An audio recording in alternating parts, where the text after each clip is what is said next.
Good evening, everyone. According to my calculations, since Friday evening, I've spent over 11 hours in the car and driven over 700 miles. So it's been quite the exciting weekend for me. Uh, Confirmation season wrapped up, and after our last confirmation on Saturday night, we drove and spent the night somewhere and drove some more so we could get to this. Now, obviously, we didn't get to the map there. What we went to is the little blue dot up in Minnesota, right here, Lake Itasca State Park. And maybe if you've been paying attention to Catholic news, you've heard about this Eucharistic revival. It started, I think, the genesis of this goes all the way back to about 2019. There was a rather disappointing Pew survey that said that, frankly, a tiny minority of Catholics actually believed what the Catholic Church teaches about the Eucharist. And that's a problem because even, if you're just going to participate in Mass, you should have some understanding, at least a basic understanding of what you're doing when everybody goes to the front of the church. That's a rather important thing right there to understand. And so the bishops got together, and this was all led by Bishop Cousins, who's our next door neighbor over in over in Minnesota, and he plotted with his fellow bishops to begin a Eucharistic revival.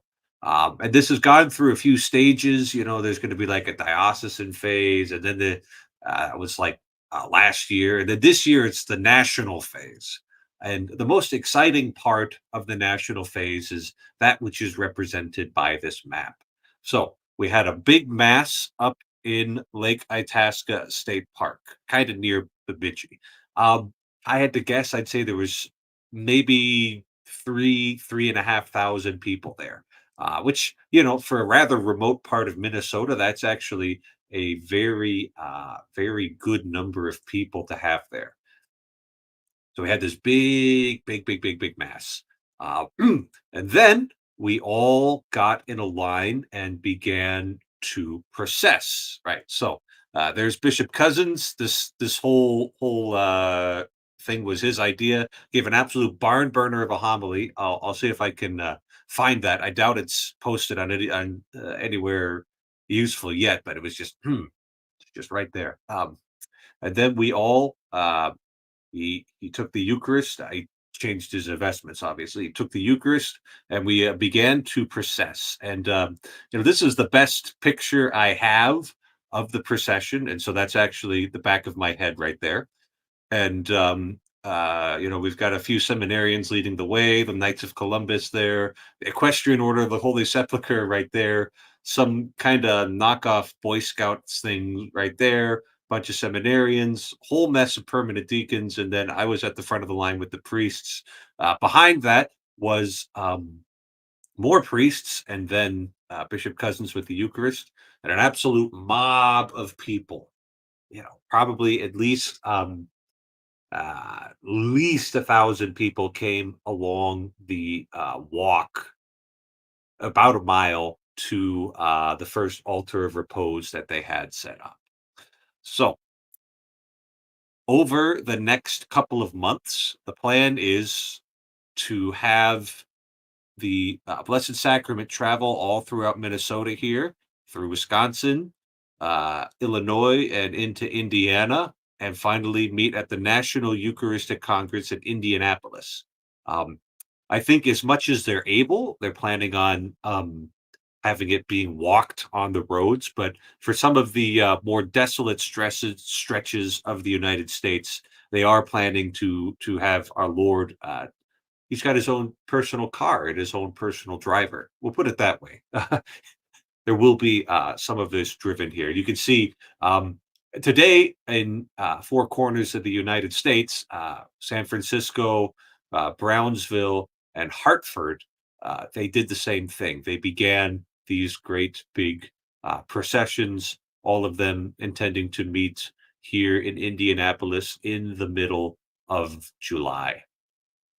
So all of this is supposed to be a part of a revival of belief in the Eucharist, of participation in the Eucharist.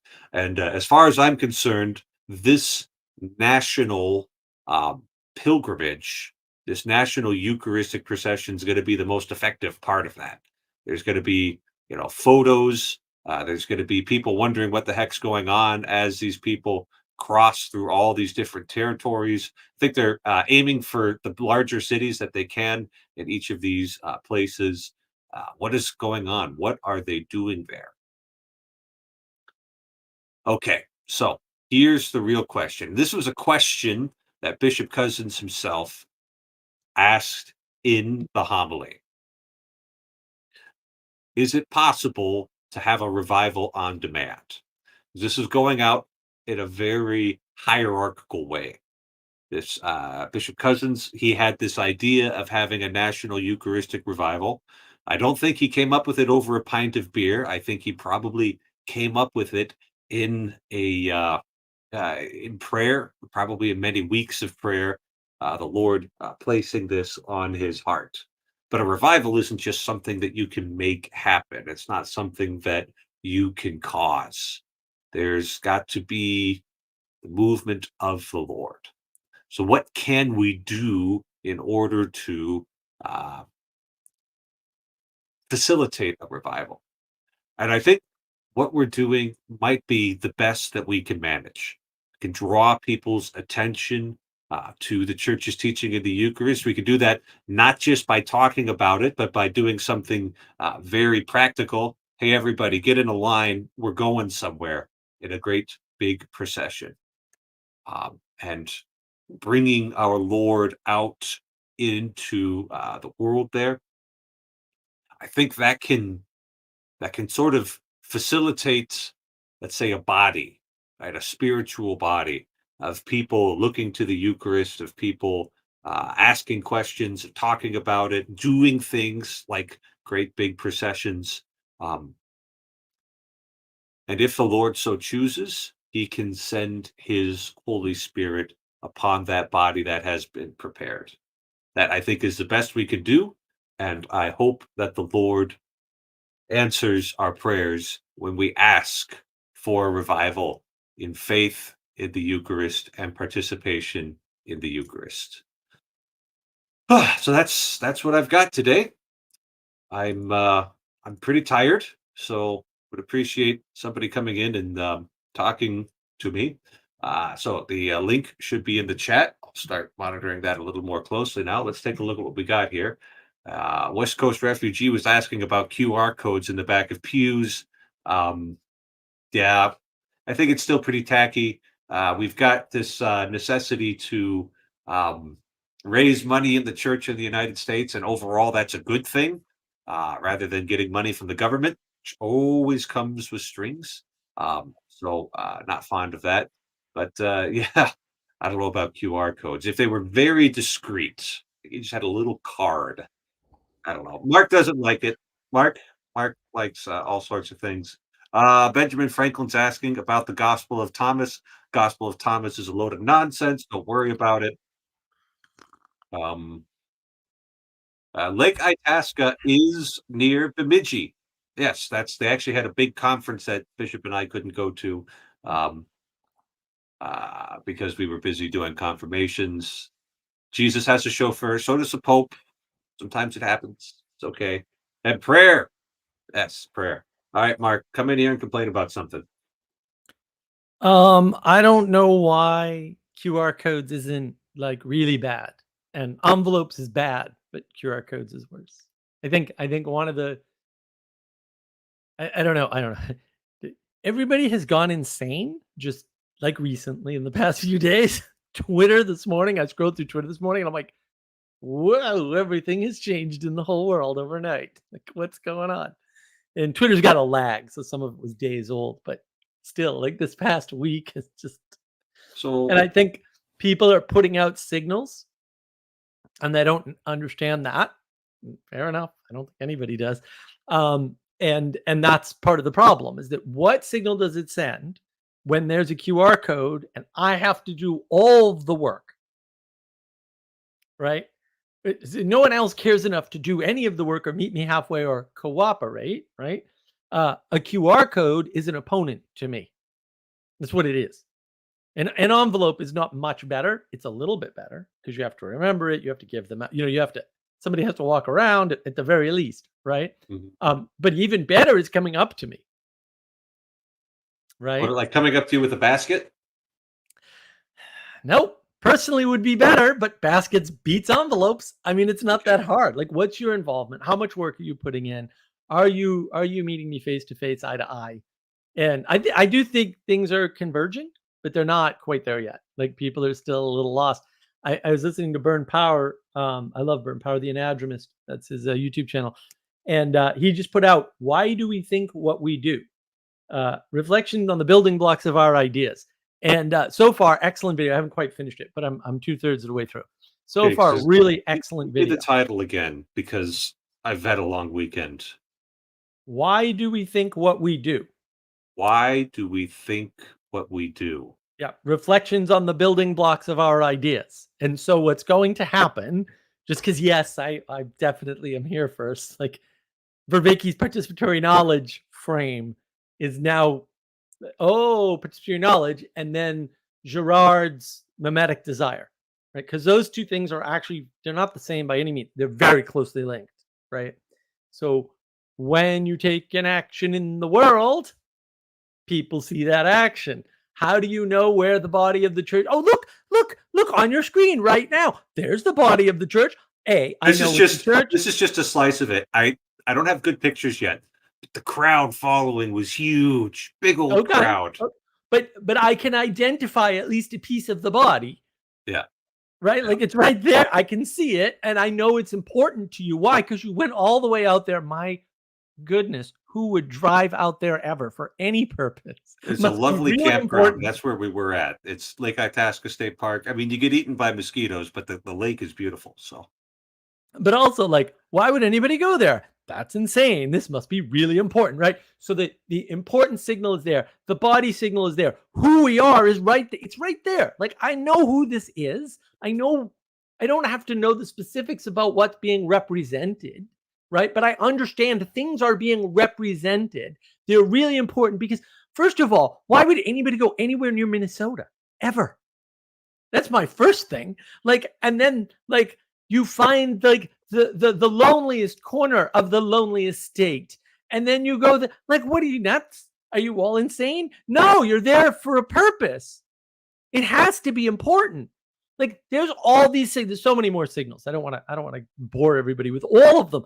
There's so many signals, and this is why symbolism is important, because symbolism is the thing, or I would call it the poetic way of knowing, which allows you to understand symbolism. And that's what allows you to tie together all of these signals into something coherent.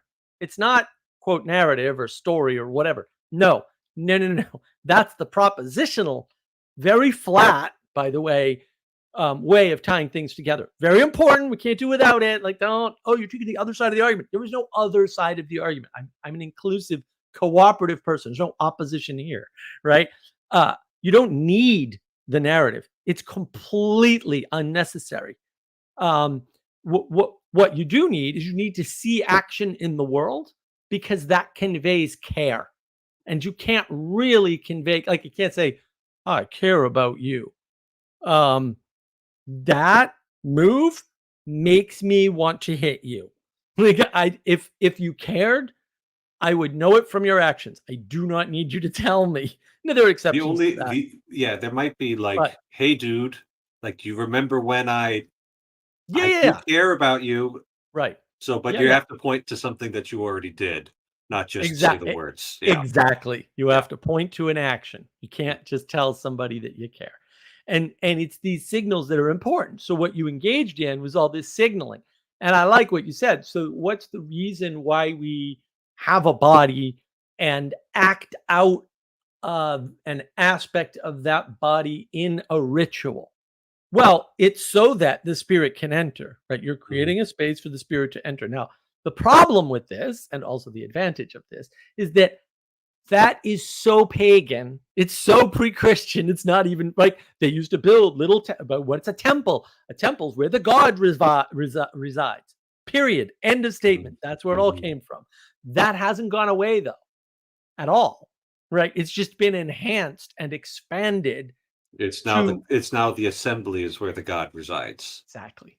Yeah. Exactly. Well, and the god's no longer constrained to the temple. Right. The god could go wherever the god wants at any time. Now, the heavens are my throne and the earth is my footstool. Yeah, they call that the Holy Spirit. But also not constrained to the temple. Why? Because he's been brought out, right, to encompass the whole thing. Yeah. Effectively. And in a constrained way, right? So it's not Zeus lightning bolts from above at random for reasons you don't understand, right? But it is what do I want to say? Well, everybody talks about loving. No. I think the word we need to use in most cases is care, in a caring way, right? Because it's care that turns a baby into a person, right? Like that's, and you can say love, but again, love is just, there's too many possible definitions of the word. So it's the care and the caring that brings you in, right? The care keeps your body alive, right? And the caring is sort of like the faith that the potential for your personhood will manifest within. Yeah, right? And those two things come together. And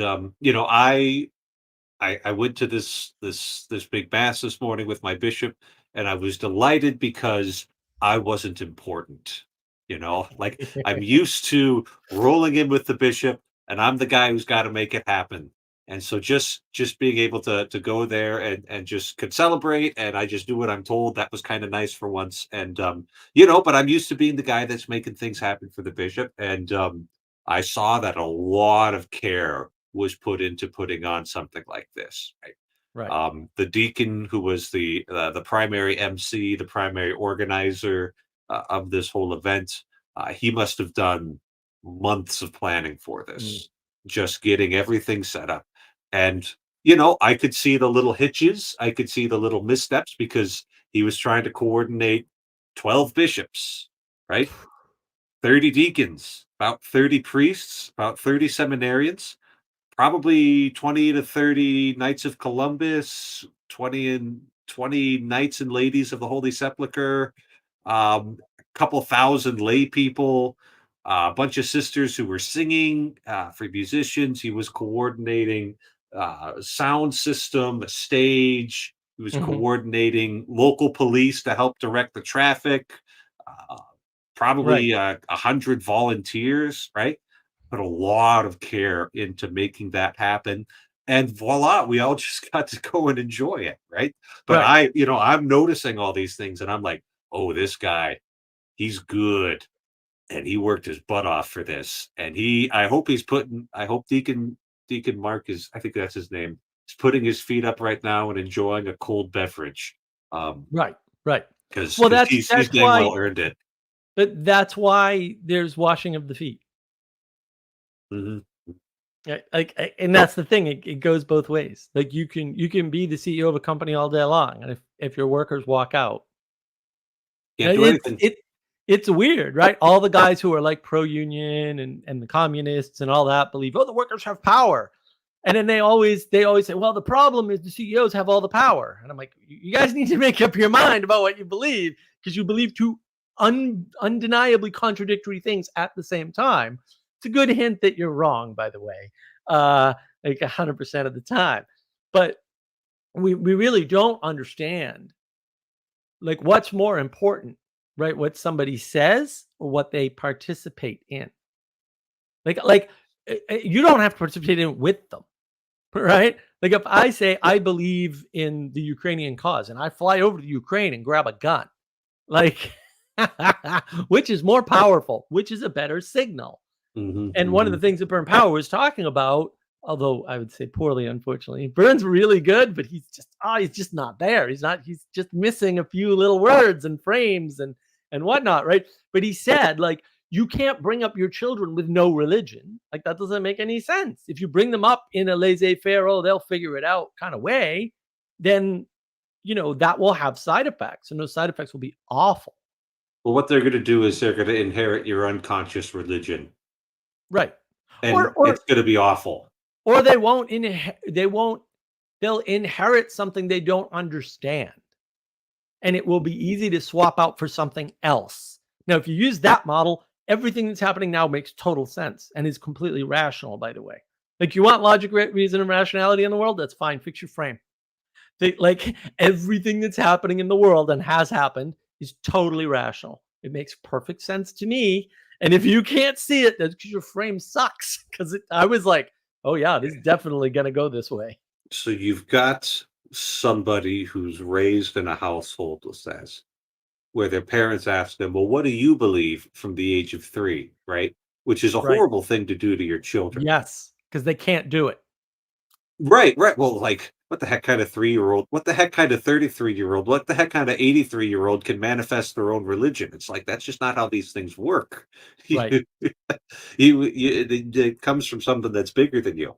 Right. So what you're saying is that they get something, because they always have to get something in that religious, we'll say, the God-shaped hole in the human heart, the religious impulses of man, uh, uh, But I think it's easier than that, right? Like, you are influenced far more by the actions around you than anything else at all. At all. The actions around you, particularly the people actions, because we relate to people, the personification is, we mhm. relate to people more than anything else, right? So the signals coming from people, especially moving people with faces, but faces in general, but also bodies without faces, right? That's kind of the order of hierarchy. And those are the most important interfaces and the most influential interfaces on your thought. That already happened to you. It can't not happen to you because you're born in a world with other people and you're hardwired that way. Just like baseline, right? Right. And even, let's say, somebody who's kind of thoughtless and silly, there's probably an underlying current to the way they behave, right? They Right. could, I've come up with this. This might be another live stream, but the 5 forms of rebellion, because I really don't think there's 5. And I think the 5th one is actually one of the other 4, but never mind that.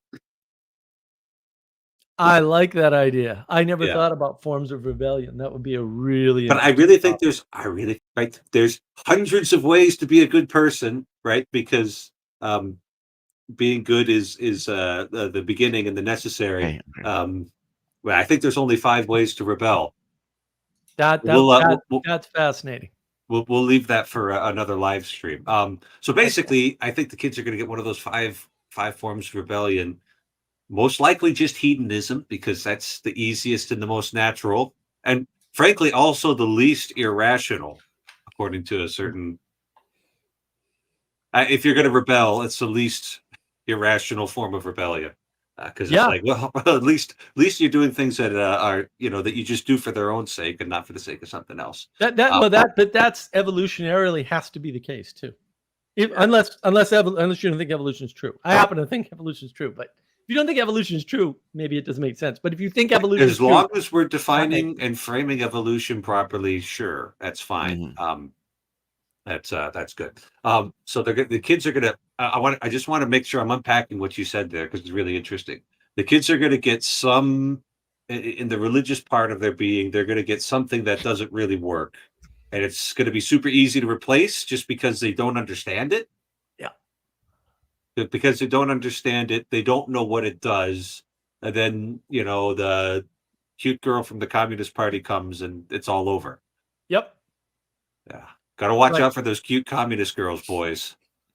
Yeah. Yeah. Yeah. Yeah. They And don't stay cute. Vern was going into no quiet space. No quiet time. We always have music in our ears. We always have some stupid little device interrupting our day. Right. There's always something pinging us, and we're doing that to ourselves largely. Right. We're never alone with our thoughts, and so we don't know how well we think or how strongly we feel about things because we're too busy distracting ourselves with video games and music and all kinds of other things, right? Yeah, Um, which but is why there's been a change in seminary formation just recently that all of them have to do a spiritual preparation year before they get into the study. And one of the things that they do is like, hey, you can get on the internet once a week. Oh, dude, I'm all in. Yeah, and That's it's like, neat. even though that would Sign have me up. made my seminary even longer than it already was, it's like, that's a good that's a High good thing to bar. be doing. Yeah. High bar. That's why the orthos are getting all the people. Hey, Xander, how you doing, by the way? Pretty good. Pretty good. Yeah, enjoying my Pentecost. Nice, nice. Yes, Yeah, it is Pentecost Sunday. I think it was a great day to start a Eucharistic revival, or at least try to start a Eucharistic revival, or at least ask God to start a Eucharistic Eucharistic revival for revival. us, please. That was actually my my priest had that in his homily. Used the Eucharistic revival. So I was just, is that like did the word go out, or is that Well, something that's kind of like a it's a national, it's an American thing that we're doing right now. Did you get to see the beginning of the stream? no, I just Okay. jumped in. So today we began Eucharistic pilgrimages from Oh yeah. 4 parts of the United States, right? Mm-hmm. Yeah. It's all going to meet in Cincinnati in the middle of July there. I heard this So, was gonna this is happening. yeah, well, Yeah. it's happening. Oh my gosh. I- So that's where it kind of came from, and it's kind of like, Bishop Cousins had an idea, and we're just going to try and make it happen. But mhm. I think it's a good idea, and I think we should try and make it happen because it's definitely better than just sitting around and you know being sad about how things aren't going well. Yeah. How's do you have a procession, and uh you're still a part of a parish, right? Or No, no? no, no, No, no. just I'm working. bishop secretary now. Oh, okay. Yeah. So Okay. Bishop really wanted to go to this, and I'm glad he did, even though it was a lot of driving for us. Um, so we were there this morning, and yeah, at the kickoff of the northern leg of that route, and we walked with it about a a for about a mile. Okay. Uh, but yeah, they've got many miles to go yet. Are there a lot of processions happening in your diocese Our besides? diocese is pretty good with processions. So in the United States, first off, it's a Protestant country.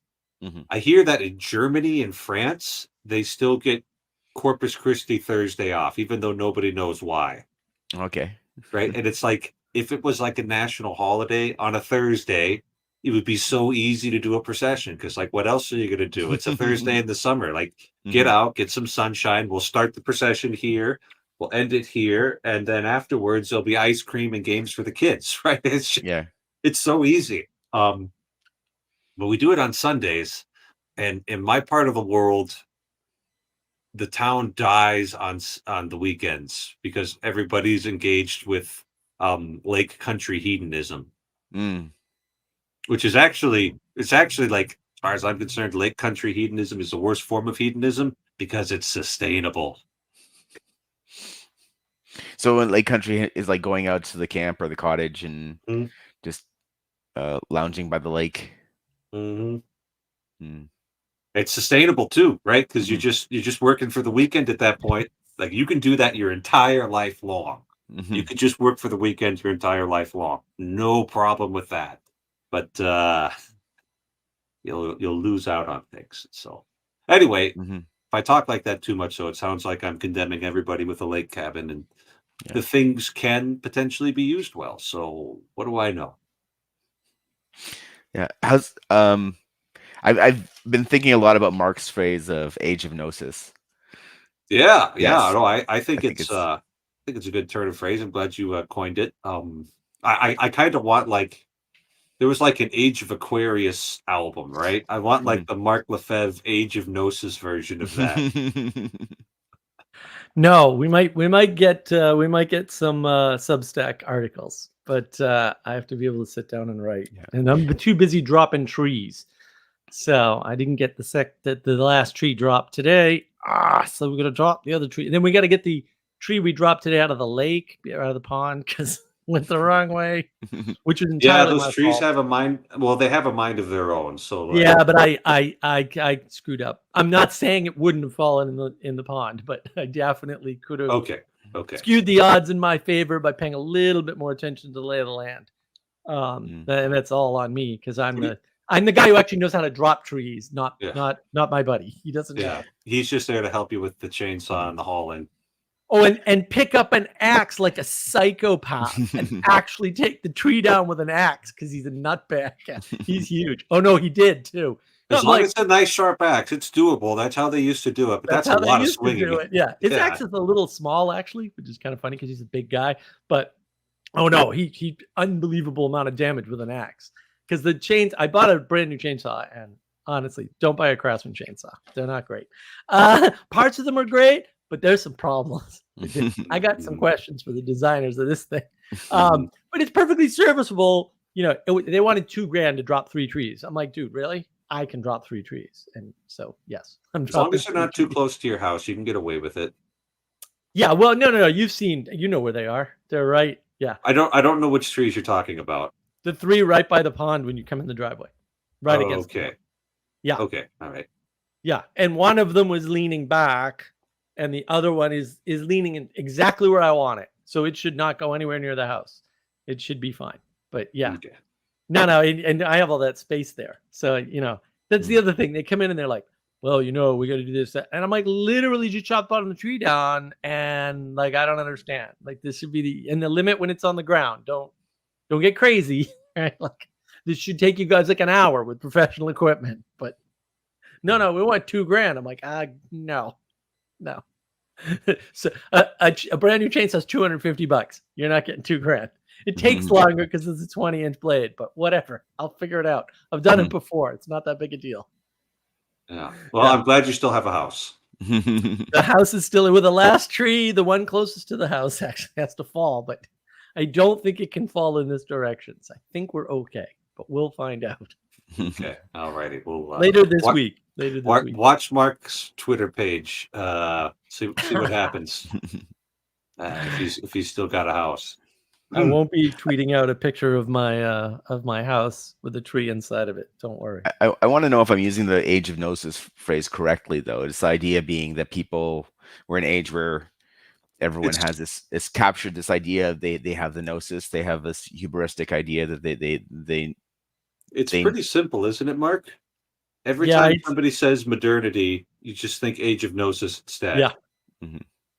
Right. And where the age of Gnosis is knowledge as propositions, and you in fact, I would argue you have to have a proposition, right? You can't live out a proposition. It doesn't make any sense. And the nominalists were doing that in like the 14th century, man. They were. Right. And they didn't actually start it. I mean, you know, the idea of knowledge as propositions and that we're living in an age where people are taking knowledge, right? Reducing it to whatever people say or a word or a phrase, right? Or a book, whatever. Yeah. And then trying to possess it and wield it, right? Because that's where the materialism comes in, right? Now you've got the material to build something. And then if you look at Edward Bernays and propaganda, right? You use words to build consensus. And then the next thing you know, there's propaganda. And propaganda, I think, is impossible to define. So I don't like the use of the word. But the procedure of using words to move people's behavior, that's purely age of Gnosis. That's so age of Gnosis. Right, like I'm going to tell you things, and that's going to cause you to do something in the world. And the problem is that kind of sometimes works, but I think it only works well. And we can go back to this, Father Eric, because you've mentioned it before. In an environment where you don't understand, not by having been taught, we'll say, but been having it exemplified, how the world works through action. Yeah. Right, you only understand how the world works through a book, right? Like I can give you a book on how to cut down a tree, and that tells you so little about how to cut down a tree that it's dangerous, for real. And lots because of the hubris that it might give you. Yeah, well, and it's because the lack of information in a text. Like a text, just you can't convey. It doesn't tell you how loud the chainsaw is, even if it tells you to wear ear protection. Doesn't tell you what it feels like when it's rumbling in your hands. Doesn't tell you that you're going to panic when you see that thing start to move. You can't. Well, you have to listen for the tree, Hmm. right? Because it starts to creak just before it goes. Like I had to run away from the tree. You always run away Yeah. from the damn tree. You're cutting it down. I think that there's also an issue though of why I think it's like an age of Gnosis is that um that all the knowledge that you could somehow capture the world just Right. in propositions. Oh, yeah. That's Yeah. what Oh, yeah. really Right. Exactly. I mean, is a big Exactly. problem.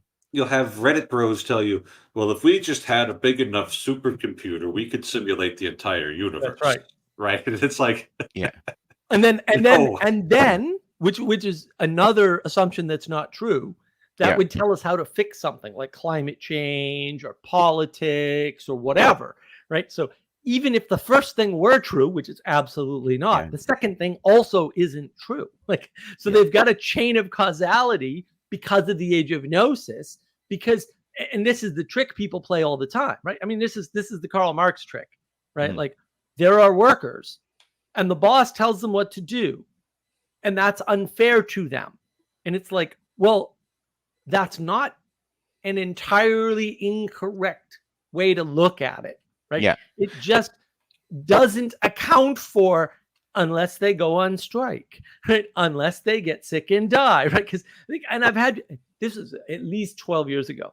One of my buddies was on one of his little, psycho, and then this is a guy who taught me how to think, right? When I was a Mhm. kid, right? He went, oh, the food manufacturers don't care. I'm no fan of the food manufacturers. I have big Mhm. issues with processed foods, right? Everything in this house has to be pretty much unprocessed. Mhm. The food manufacturers are knowingly poisoning everybody. And I'm like, do you not understand that if you poison all your customers, you go out of business and then you die poor? Like, you can't link greed to poisoning your customers, right? Because it's an inherent contradiction that doesn't work. You But can link people fall greed for it. to I people engineering Doritos so you can't stop eating them. mhm. Yes. Yes. I think that there's a couple things going on there. But just to jump on that proposition, I think if you can link it um to greed of individuals though, because who are working with the system, because a lot of ways to facilitate greed, and I've noticed is that you can you can pillage existing systems, right? So Yeah. and you see this a lot with politicians. You're not going to get a lot of bribes for doing what the people want you to do, but so it's profitable. It can be personally profitable to do things that On, are on an individual layer. But yeah. see, this is where everyone gets confused, right? And this is the trick they use. They say, imagine an individual, okay? Maybe, right? But then they talk about a non-individual system, like Yeah. all of politics. Yeah. Okay, but the There's same always rules a don't polysemi apply. problem. And there's also a part of the problem with the propositions that I think that you're pointing out is that um it propositions intrinsically isolate data, right? Yep. Isolate make statements in isolation. Right. So they have this property of only capturing a partial truth, and then that partial truth can be intrinsically deceptive, and in how it's in how it's used, right? Because like, and Right. that's what you're pointing to, like the situation with the workers. So if you're Yeah. trying to draw a narrative of where everything can be condensed down to oppressor oppressed, you can do that easily using propositions, right? And so because Right. you're saying something that's true, but it's true without context, or it's and then it's a truth, but it would be, or it could be a general truth, but in this case it's not true, which is another The trouble game at is play. it's when you try and do it all with propositions, you end up with these huge charts of all these things that need to be true and that you need to understand, right? Yep. Like, well, you don't want it to be too hot and you don't want it to be too cold, and it needs to be just about here, but it can't be too far that way. But it also, these people need to do this and this bit, and it all just like trying to say that all propositionally is just really complicated, right? Because you just have to keep on having caveat after caveat, nuance after nuance. That's why After history nuance. volumes Right. get so big, is because they all they have, like all that's left to us, I guess, is just the propositions, and it's like, boy, there's a lot there. But when you can, navigate in a more intuitive manner, right, a little bit, I'll use a little McGilchrist framing here, a little bit more of that right brain, and then a little bit of Lefebvre here, continuous processing, that it's Yep. just like, you just get the feel for it, right?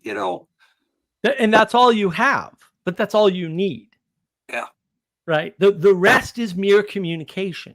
So Mhm. propositions are useless for you to yourself. Useless.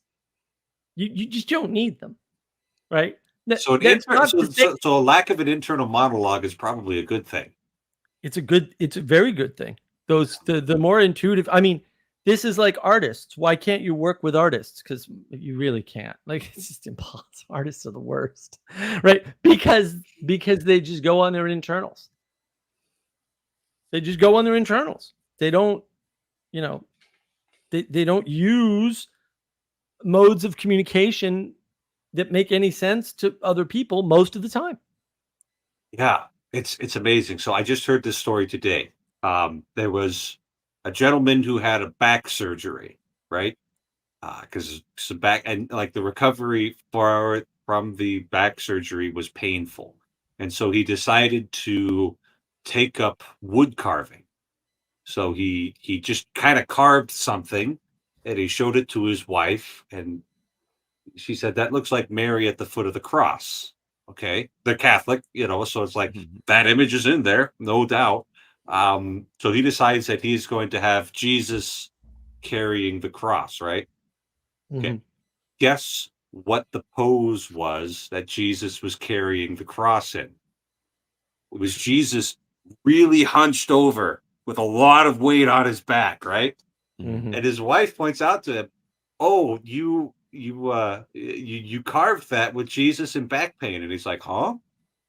Like, he didn't notice what he was doing. He was probably just working with the wood of the grain and the image he had in his head, the wood carving that he was doing to distract Yeah. himself from the back pain. It just Mm. That's how it came out, Pops right? out. Yeah. And Yeah. he was probably, I don't think he had done much wood carving. This was just something he was trying out while he was laid up. Um that's what can and it's like, yeah, of course. Of course. How could How it have else been could it be? otherwise? Yeah. Yeah. Yeah. Well, that's sort of what Burn Power is talking about, right? Like, how else could it be? Like, what else is gonna happen? You grow up around people, and my notes for this, because this is a super helpful video. I'm so glad I decided to watch it, because I'm always up in the air with Bernie. Very long. I'm like, dude, could you get it to 20 minutes? Because you're only gonna make 20 minutes worth of points anyway. But whatever. He does what he does. He does a very good job.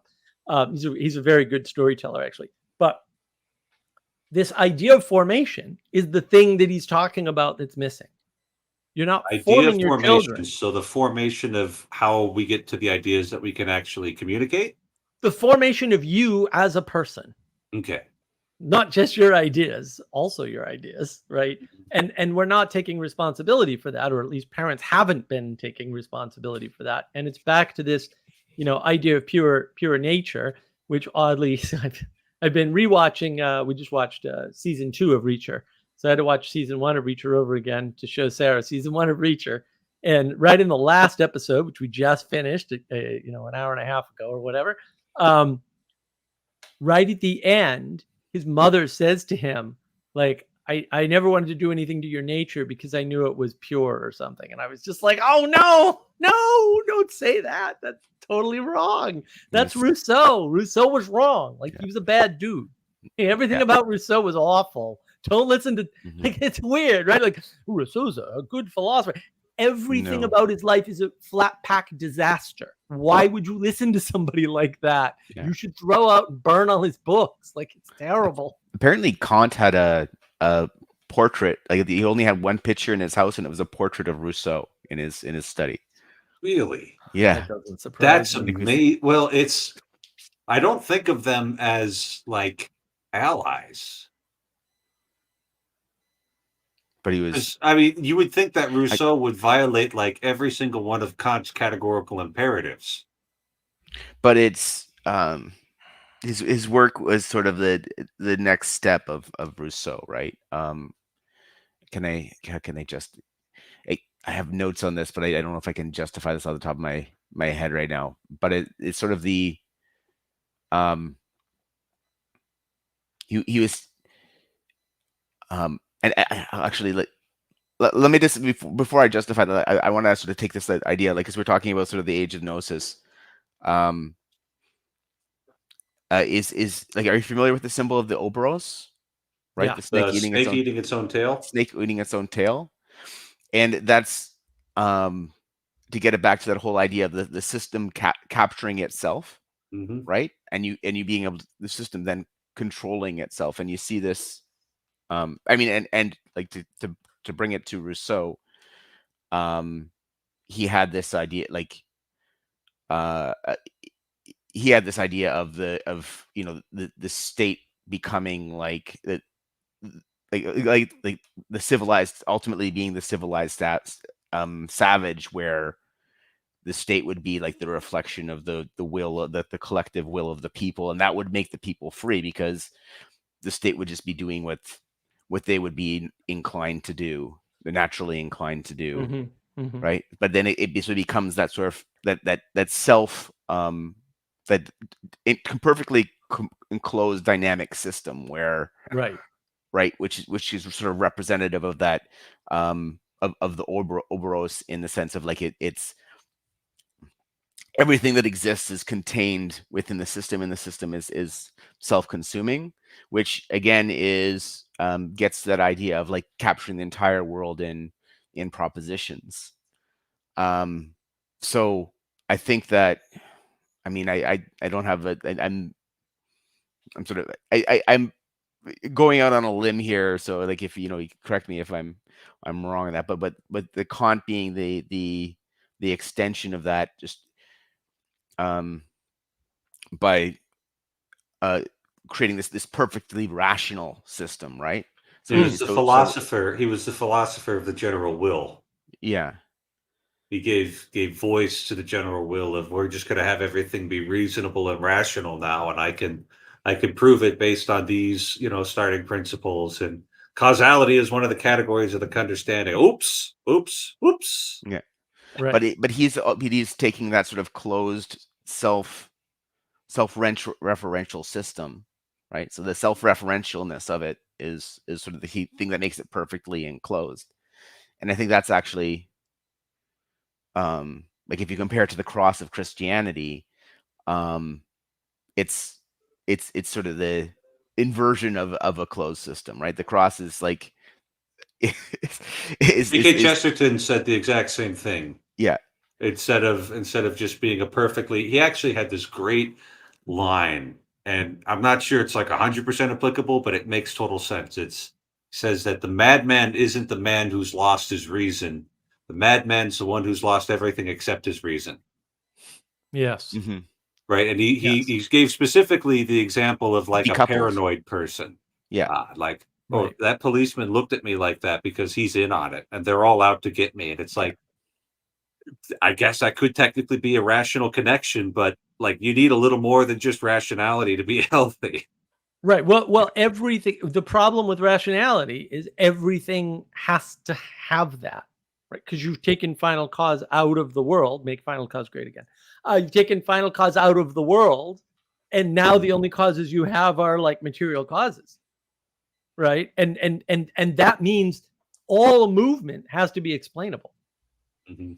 Every What look you end up someone getting gives when you you, try and do everything. that is a very tight circle that only yeah, explains a little bit, if that, and everything else is just chaos outside there. yeah, And then he looked at the symbol of the cross, and that can stretch out as far as it needs to go. But you have to put that contradiction at the middle. yeah. But it And, connects, yeah. and the cross is sort of brings things together. But there it's sort of the the dynamic system dealing with all these external forces, right? Well, then I don't. I mean, it Resolving the can't be external a forces, like through discernment. Sorry, go ahead. Yeah, it can't be something that brings things together and dynamic, right? And this is where people are confused. It is just the thing that explains the unity, right? Without denying any of the pieces of it, right? And so the fact that we live and there is great joy in the world is also part of the same world where there is suffering. Yeah. And that has to be drawn together or held together, right? But it cannot be brought together, because you can't feel joy and suffering at the same time. That doesn't make any sense, right? But you couldn't feel joy without suffering, and vice versa. So, right, like what holds that together? Oh, the cross holds that together. That's what holds that together. But yeah, but I think the book of Job is something I initially sort of had trouble with, and now I really like, and part of it is because it's that breaking of the concept of Gnosis, right? Like God just like coming up and Right. saying in Job is like, Right. you how dare you even presume you could understand me? Oh no, it's more Yeah. like, Yeah. hey, you know all this stuff you don't know? I know it. Yeah. So relax. Right. Yeah. Well, and that message is in the beginning. I'm afraid Jess is going to appear any minute now, because anytime anybody says Book of There Job, have to be Jess somebody goes with a full head of hair in here. up. Yeah, that would be Yeah. great. This So with an unreasonable haircut, an irrational haircut. irrational. But in the beginning, it's already there, right? But you don't like. And this is actually, I got a video coming out about this. Like, we're now paying attention to the narrator, to the framing. And so what ends up happening is it's right in the book. Like, it's right in the beginning of the story, right? Because effectively there's a bet that Job knows nothing about that determines everything that happens to him. That bet has nothing to do with him personally at all, right? It's just a bet, right? It's just a board. Let's Have you seen my servant Job? Look at how upright he is. Yeah, right. It's not, but it's not, and it's not premeditated, and therefore the way it unfolds, not the thing that's, or the things that happen, but the way those things unfold are not intentional, right? Obviously, right? Because the bad guy of the bet, if there is such a thing, and I think this is an appropriate way to frame it, he doesn't get what he wants. He has an intent, and it is foiled. What's it foiled by? It's not foiled by the rationality of Job. Yeah. And his friends are there pointing out, well, rationally, obviously, you've done something wrong, or you're a bad person. All of the best theologians or the experts say that those who have bad things happen to them are wicked. Expert consensus here. Yeah. Believe the science. But it's right in the beginning, and everybody misses it, right? And then it's reiterated in the end. It's like, no, dude. And then really. too, and I think actually too, but there's like God at the end, God sort of like, he's pointing out that the vastness of his capabilities compared to man, and the sort of the hubris of all these people trying to rationalize the world, right? That they could, to even to presume that they could capture the Gnosis. And one thing that I think that is very interesting is the whole description and invocation of Leviathan and Behemoth, right? And I think that and he talks about like, and God talks about how like he can command them, and I think Leviathan represents nature and chaos, and sort of the natural world and natural inputs, but and Behemoth is actually and like if you hear the description of man, it's sort of civilization or man himself, right? Like it's sort of his the whole not man necessarily, but like this the state or artifice. I don't know how to like the city, right? The city's a technology, and as anybody with a smartphone can tell you, the technologies don't stay outside of you. They get inside of you, right? Yeah. Like And really, we underestimate, and this is something I don't know what to make of it, but like you have to have a civilizational state of mind in order to live in a city. mhm. Right. And like people, hey, look, somebody with a full head of hair. It's delightful. Hello, I'm People, gifted. yes, yes. Yes. Maybe it'll stick around for you, And it's young and it sort Mr. of looks like Broswell. fire for Pentecost too. Like you got the But it's like flaming you hot. can't just drop somebody in the city and expect them to have a civilizational state of mind Right. because they don't have that technology inside of them Mhm. yet.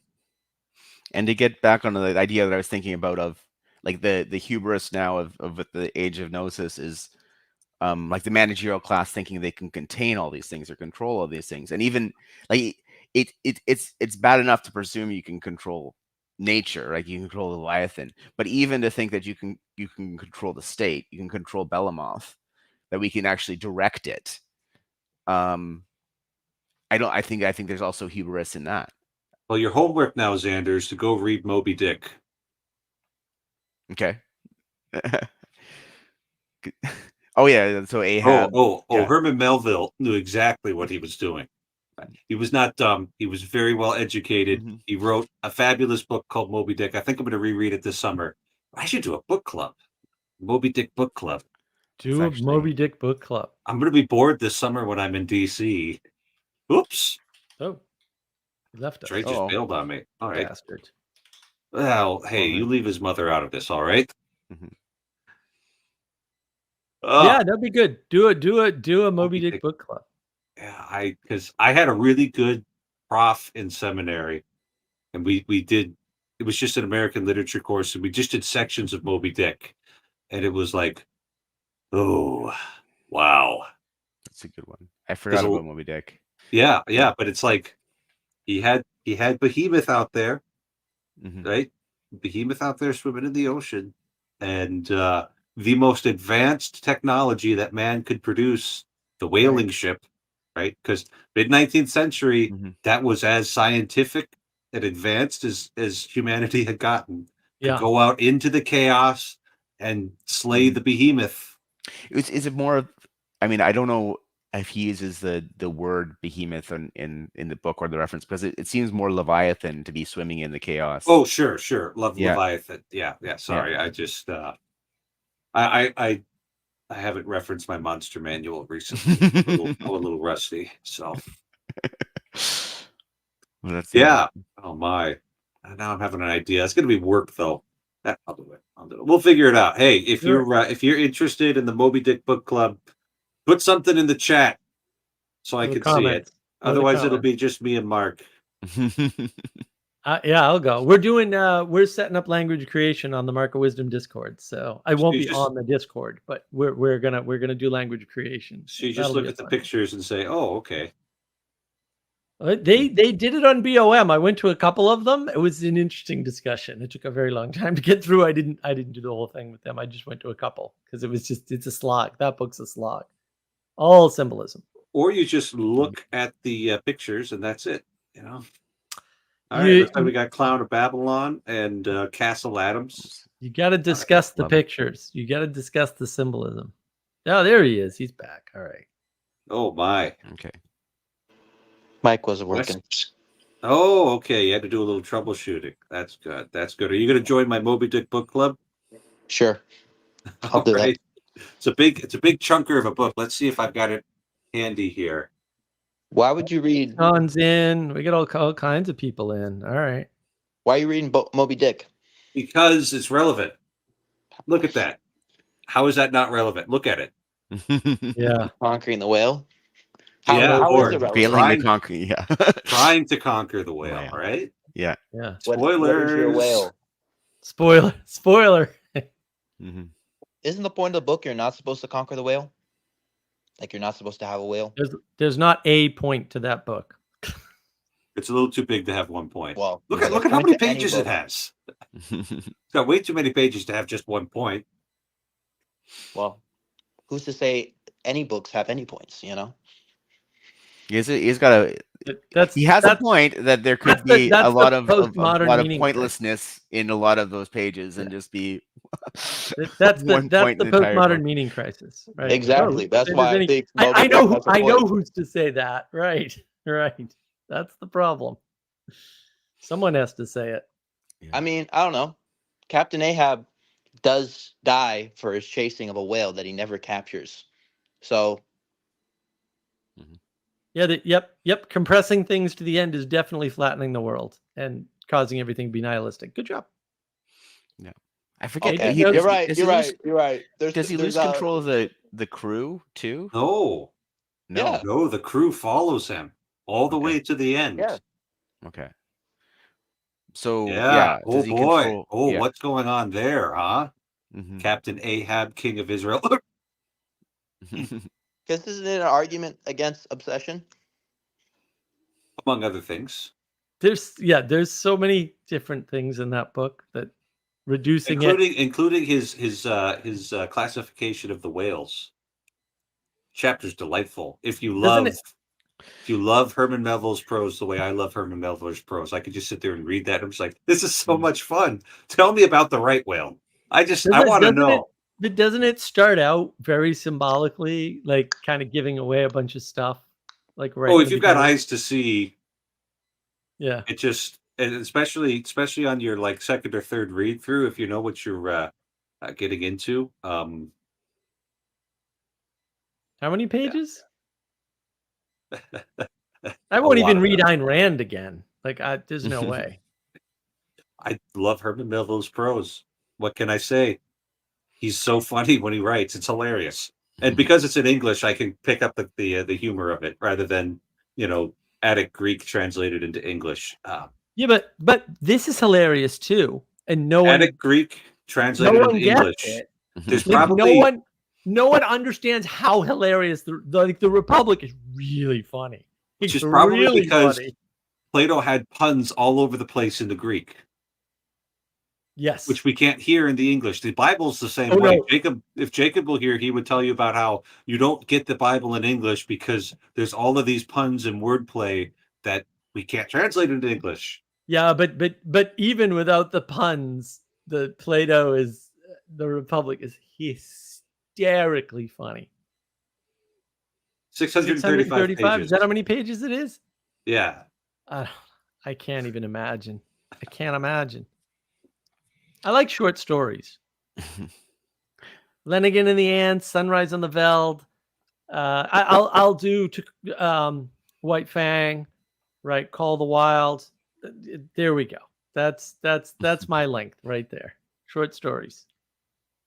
100, 150, 200 pages. After that, I'm tapped out.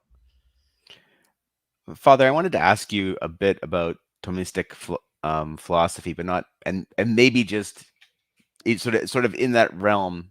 Like I sort of like was struggling with the concept of substance, and I don't necessarily, and this is probably not the Thomistic version of it, but something that I was thinking of the difference between substance and essence being something like substances. The accumulation of what you are in this world, or so it's so for example, your cultivation of virtue is sort of like the production of substance, like over your time you're building yourself up. What you've done in the past is part of your substance, whereas the essence of the things are more of the abstract ideals or the forms. And sort of like getting those when those things are brought together, then you have something that's like an identity or Yeah. So what's useful to remember when we're dealing with these things is why they were invented in the first place. Mhm. And so Aristotle came up with the substance and accidents to explain how something can undergo change and yet remain the same sort of thing. Right. So it really, it really is kind of a question of identity, right? So we could look at Aristotle's he's got the 10 categories. Philosophers agree you can kind of boil it down to 4. You've got substance, and then you've got the 3 kinds of accidents: quality, quantity, and relation. And with that, you can explain just about everything: substance, quantity, quality, and relation, right?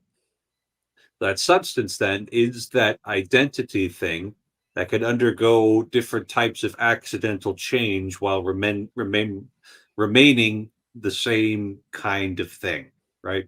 So at one time in my life, I had a lot of hair up here, Mhm. and then it all bailed on me in seminary. Just got. I'm still substantially the same sort of thing. I've just had a change in the quality of my head and the quantity of my hair. And it's also changed my relationship with the world, because now I just make bald jokes all the time, and it's great fun. It's great fun. Yeah. So that's what substance is there for. It's that It's also thing. increased your appreciation of hats.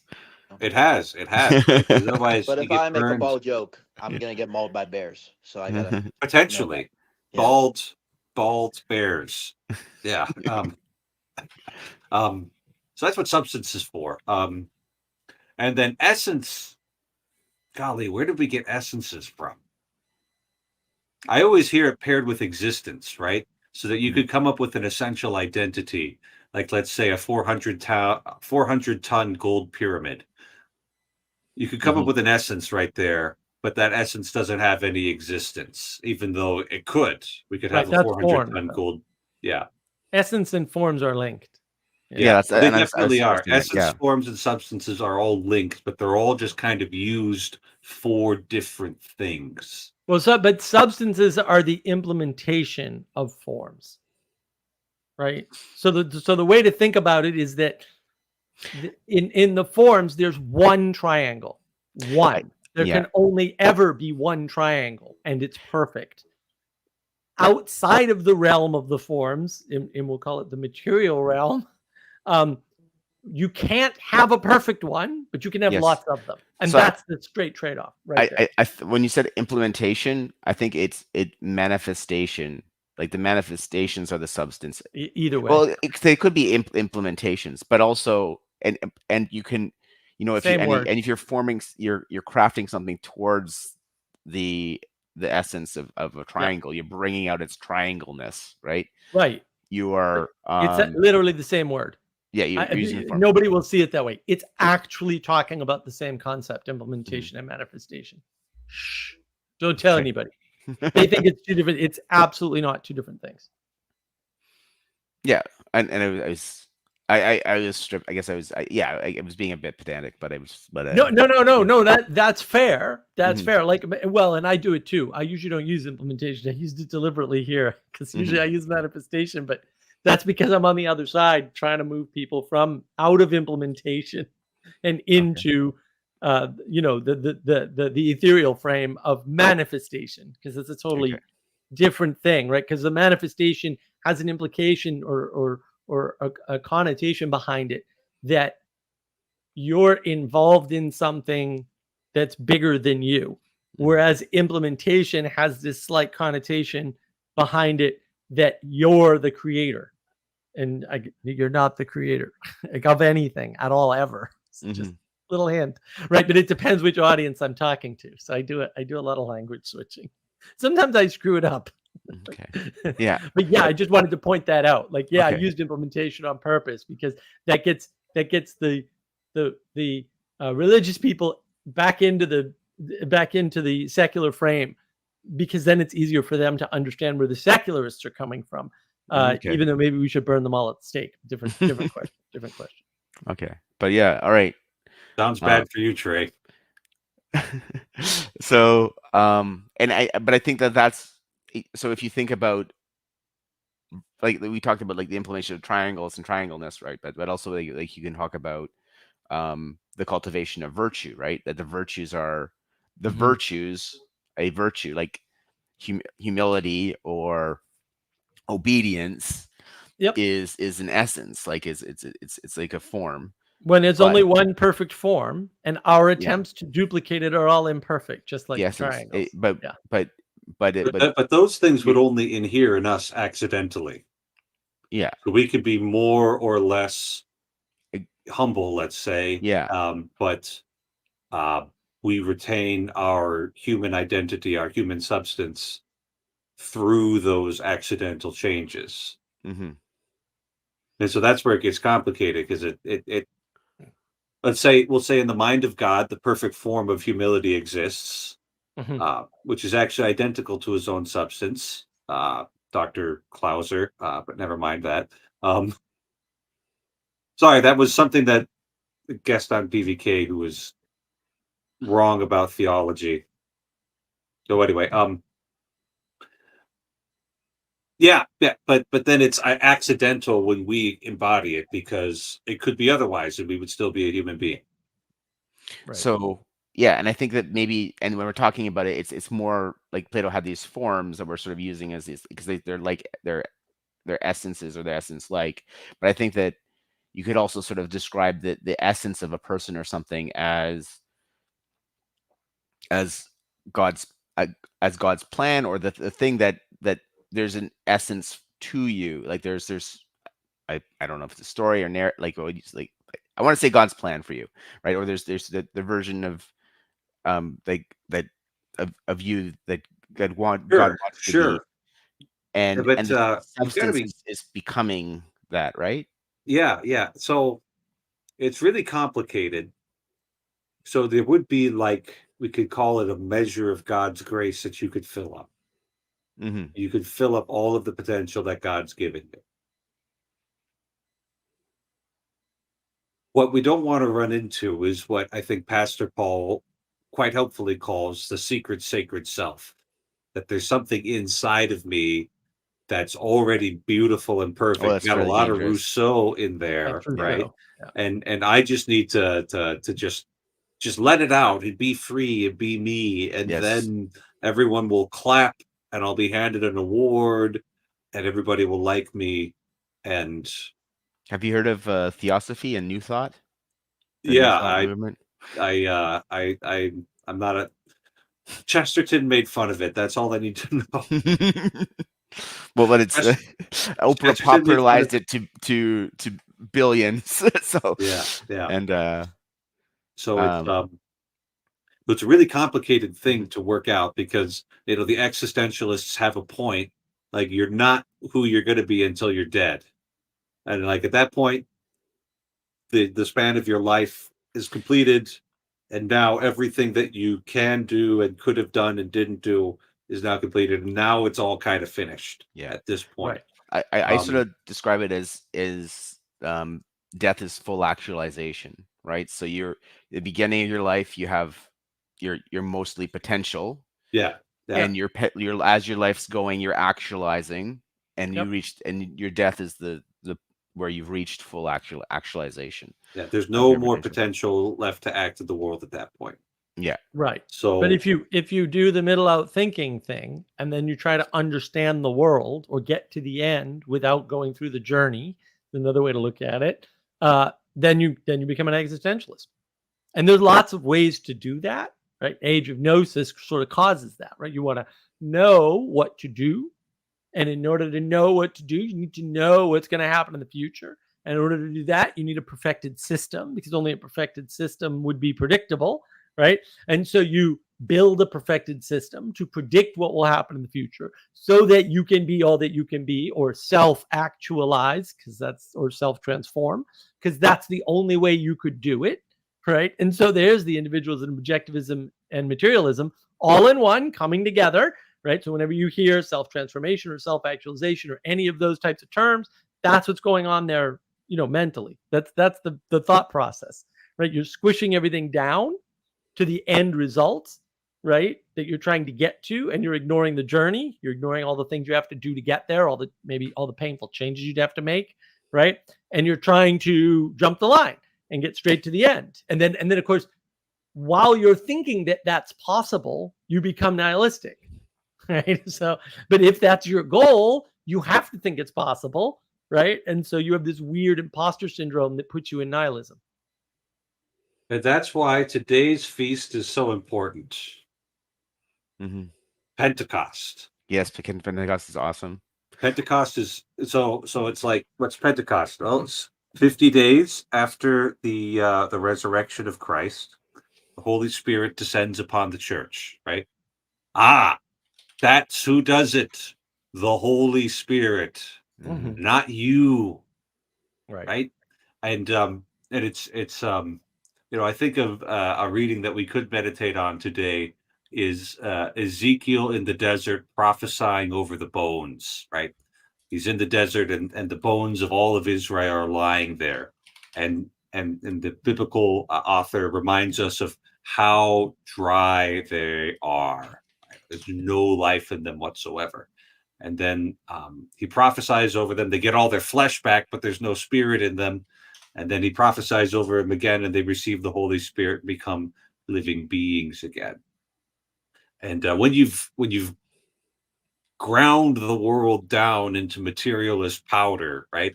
Where everything's, just fracturing infinitely. The only thing that can bring that back together is from above, the Holy Spirit. And it has to be the Holy Spirit, right? Mhm. What is holiness? Holiness is set apartness, right? So here's one I use for my Catholic Set people all the apartness. I time. like that. Thank It's you set for saying that. apartness. Because I get the holiness is wholeness all the time, and I'm like, Well, it is. It it is is, but because if something's whole, it's not something else, and mhm. therefore Right. it's distinct and separate. So it is actually both of them. Okay. But They go together. I'm gonna Set pull up apartness. a little picture here. Right, here we go. That'll do. That'll do. But that'll do even better. Okay, here we go. Oh, Emma's here. Emma, I'm gonna show a picture real quick, Okay. Hi. and you'll like Right. that picture, I'm sure. Ooh. Ooh, Yeah. I like So the picture that too. that right there is a chalice, right? Mhm. It's not Is a it an cup. AI chalice? It says Or premium Entirely it AI could be an possible. image AI chalice. chalice. That's fine. That's That's fine. fine. It's still close enough. It would be an image on your screen regardless, right? Yes. So a chalice is a holy vessel, Mhm. right? Which means the only thing that should be put in there are holy things.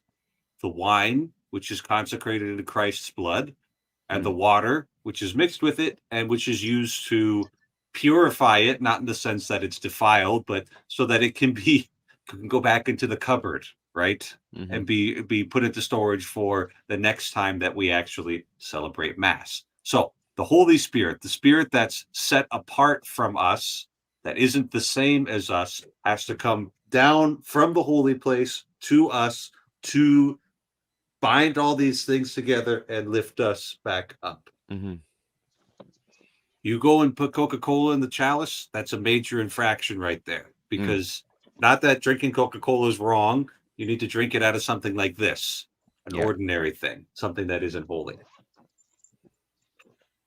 Where were we going with this? It was the age of Gnosis. I Age think of Gnosis can only be solved by you the Holy focused on Spirit because a Pentecost and why Pentecost is so important direction, yeah, and then yeah, you talked about the Holy Spirit and the Holy wholeness. Chalice, And I think, and we could probably want to bring the substance conversation back in there. We could talk about substantiation of the transubstantiation. transubstantiation. Transubstantiation's for nerds. Yeah. But Agreed. I have a holy something I like that John 14:26. I almost got it. I almost wanted to get that inscribed inscribed on my ring. But the counselor, the Holy Spirit, whom the Father will send in my name, he will teach you all things and bring you remembrance of all that I have said to you. And I think that and a lot of what I talk when people bring up the Spirit and the Holy Spirit, they seem to always associate it with newness. But I think like the second half of that of remembrance is also very key about bringing you back to Jesus. Brings you back to the eternal things. Yeah, internal things. Yeah. And it was Saint Augustine who said, "Beauty ever ancient, ever new." When talking about the God who had redeemed him, right? It's like, is it ancient? Is it new? Well, it's eternal. Our temporal categories don't map So obviously, yeah, if it's always going to seem new because it's ever living, but it also seemed very ancient since it's been there since the beginning. Mm-hmm. Yeah, and the Holy Spirit brings us back to that always. Yeah, this is actually, I think, why this is something I've noticed, just a general sort of flaw in people's thinking, is they think once a problem is solved for them, it's solved forever, and they get sort of upset when they don't when that problem is not solved, right, or it isn't reflected in the world, and there's constantly, there's constant turnover with us for one reason, right? There's people at all different stages in their lives, so so bringing knowledge to the internal to new people is always is always critical, like you're saying, I mean, like you're saying. So it always seems new because there's always newness to new people. So I think, but else, yeah, and why if you're trying to project wisdom or bring wisdom out in the world, you're going to be repeating yourself a lot. Well, but you revivify. That's what Revivify. everyone's missing, is revivification, and the job of revivification, right? So the world, the material world in particular, is subject to entropy. What does that mean? It's in decay all the time. And if you don't want it to decay, you have to refresh or renew it. And so you can misunderstand this, and you can say, oh, the government's corrupt, we need to bring down the government. No, the government's corrupt because you're not renewing it. You're not reviving it. You're not injecting virtues and values via humans into the government. We need to have Mr. Smith. Mr. Smith goes to Washington every 10 years in Hollywood. Yes. We have to revivify Hollywood first. We have to revivify a great revivify chain. Right. And we're not, right? We're not taking responsibility. We've got, to Burn Power's point, we've got our heads down in our phones, and we're not paying attention to one another. One of the things he says in his video, it really is a good video. He said these girls and women are on the buses and walking outside with, things in their ears, and you're not supposed to talk to them. And he said, he made a great observation. He said, yes, you will be approached by creepy men, but you need to learn to deal with them. Mm-hmm. Yep. And the part that he didn't say, which maybe is implied, because you're doing that, you're making men more creepy. Yeah. You're creating creepy men by ignoring them. It would have to be true, Trey. But, I mean, you can deny it if you want, but that's fine. I'm confused why you would say that you're creating more creepy men. Well, because everybody's creepy at first, and they don't know how not to be until they have the interaction where they're told they're creepy. It's that simple. And because you don't actually ever have the interaction, you might say, well, that guy looked kind of funny, but he was actually really sweet and helpful. And that other guy, he looked really smooth, but he was a predator, Right. And you don't get any of those differences. Yeah. So it basically, it's a sign like, because you're cutting yourself off from exposure to something that's potentially harmful. I'm not going to run away from that. You end up being weak and unable to deal with it. Well, and creating more harm in the world, because again, if you don't have feedback, everything gets worse. Yes, the feedback is so critical. Like, it gets back to like the cross versus the oberos, right? Because like and this is actually, if you go back to Exodus, everyone sort of like tends to sort of like gloss over the 10 plagues, right? That's sort of they don't sort of bunch it all up into one. Maybe they when they're summarizing, they'll throw a few of them out there, but they sort of like condense that part down and then get into, and finally Pharaoh relented. But there's this whole negotiation that goes on with the 10 plagues, because Moses' request is his initial request is, let my people go so they may worship me in the desert. Or so, like, the message of God, not Moses, right? They're going to worship God in the desert.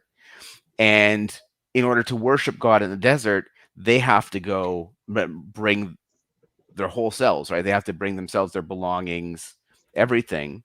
And it's that encounter with the world, naked from the state, naked from the protection of Pharaoh, and through the plagues, after every plague, like Pharaoh sort of relents a little bit, like, I'll let the men go, right? But they can't, the women and children have to stay here. And there's like, well, no, that's not good enough. And it's like, and his heart hardens, and they go through another plague, and it's like, okay, you can bring the families, but all your belongings have to stay, right? And sort of, but there's an increase like that where finally Pharaoh relents and lets them go out and encounter God in the desert. And I think But he still changes his mind. he still changes his mind, yes, in the final, yeah. But the point is that you need to be in the desert to encounter God. You need to have the feedback, like you said. You actually have to go and do it, right? And part of being a slave is that relationship to Pharaoh, right? So you're enslaved to Pharaoh's will, but Pharaoh also, like, one of the reasons people sign up for slavery is because you're protected, you're insulated from the world, you're insulated from making these decisions yourselves, and that, like the phone, brings you farther and farther away from God in the desert, right? And you become more and more deranged because you don't have that connection, right? You are no longer in communion with God, like the most real thing, right? Every time. Yeah. And the oberos is the sort of the manifestation or the desire for the derangement, in a sense of like, oh, we can make our own insulated thing and we can control everything, right? We just like, but things get more and more deranged and more dangerous on the periphery when you do that. Just like you were talking about the encounter of the women on the bus, the men becoming weirder because they don't, they're never chastised or agitated, and things become No experience. escalated. Yeah. You suck at things you have no experience at, by definition. Yeah. Almost all of them. But then women come to automatically associate, like, guy who's willing to talk to me with creep. Like, guy who talks to me without any specific reason with creep. Which is just... You're really kinda cutting backwards. yourself off from a lot. Yeah. Flattening the world. It's an easy Like- way to understand the world. It's also wrong, but it's an easy way to understand the world. It's also propositional. I've actually had some really interesting conversations with kind of weird old men on buses. Mm-hmm. Yeah. And Because- sometimes they're definitely just weird conversations, and I leave and I'm like, okay, that happened. But sometimes they're kind of nice. Yeah, you can really learn things that way. But you see, Xander, that's where Age of Gnosis comes back in, right? You flatten the world because you want to know, is this guy creepy or not? Oh, well, if he's talking to me with no reason, he's creepy. And that's what their assumption is. You're absolutely right. And then because that's the assumption, the man never learns to interact with the woman, and then they're just terrifying. Oh. Just like Peterson says. Yeah. But I also the women lose a chance for empowering, right? Because they can learn the power they have in the situations by using their signals with discernment, right? There's different ways that you can shut down men to use ingredients, and women also need practice in that, right? Of how do I send the subtle signals of no, and when are they appropriate, right? So like having the inner exchange, like, or how do I sharpening steel, right? How do I move men in the right direction? Yeah. And if you don't get that as a woman, what happens is you end up 40 years old with no kids and pissed off because no man is good enough for your relationship. Right. And that's what happens. Or it's happening all over the place. angry at God. Yeah. Right. Because they don't know how to wield their own power. They're trying to be powerful instead of precious. Mm-hmm. And that's why that's one of the things we're missing from the old world of patriarchy, right? The old world of patriarchy was like, if you mess with my daughter, I'm going to kill you. Yep. Yeah. So it's like, if you know that your old man or your older brother or your uncle, or perhaps all three of them, are going to come rushing to the rescue if there is genuinely a dangerous person after you, then you got take a risks. little bit of, right. And so one of the things that the old patriarchy used to do when it was behaving properly. We're not talking Mhm. about its corrupted manifestations. We're talking Yeah. about its healthier manifestations, because we don't judge God by his creatures when they're dead. Mhm. Is it would tame aggressive male impulses Yep. Yeah. with more controlled and better aggressive male impulses. So And so they yeah. didn't do that directly. They did it indirectly, which Yeah. is even funnier. Right, because it would just be like a look, and it's like there's 5 guys looking at you, and it's like, It's a I threat.